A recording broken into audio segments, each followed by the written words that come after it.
আসসালামু আলাইকুম। আশা করি আপনারা সবাই ভালো আছেন। আজকে পরোটা 3 রকমের পরোটা রেসিপি নিয়ে এসেছি। শাহী পরোটা, আর আপনারা কি বলেন, আমি 4 কোনা বলি, 3 কোনা বলি। এই 2-3 ধরনের পরোটা নিয়ে এসেছি আপনাদের মাঝে। এখানে 1 পিরিচ মতো আটা নিয়েছি, 1 কাপ হবে।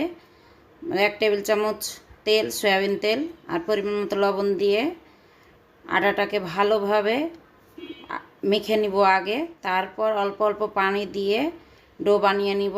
ডোটা বানিয়ে রেস্টে রেখে দিব আধা ঘন্টা 1 ঘন্টা মতো। এই ফাঁকে একটা সবজি তৈরি করে নিব আমি। তারপর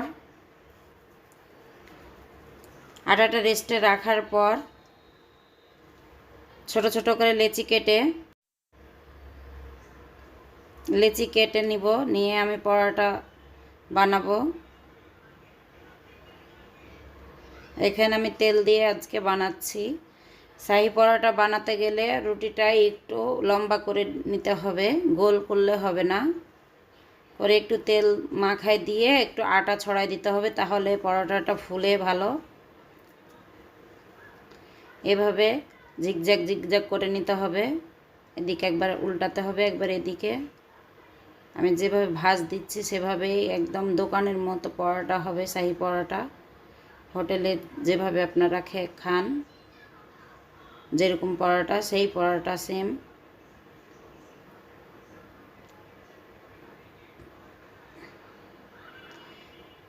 এভাবে সবগুলো বেলে আমি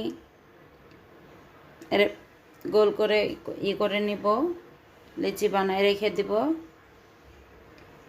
একে একে আরেক রকমের পরোটা, এটা ওই সেম তেল দিয়ে আটা একটু দিয়ে তারপর এটা চারকোনাভাবে করলেই, চারদিকে ভাঁজ দিলেই হয়ে গেল চারকোনা পরোটা। খুবই ইজি, নতুনদের সেম প্রসেসে বানাই নিব। আর পরোটাগুলো এখানেও এইভাবেই, এটা শুধু 3 কোনা বানিয়েছি।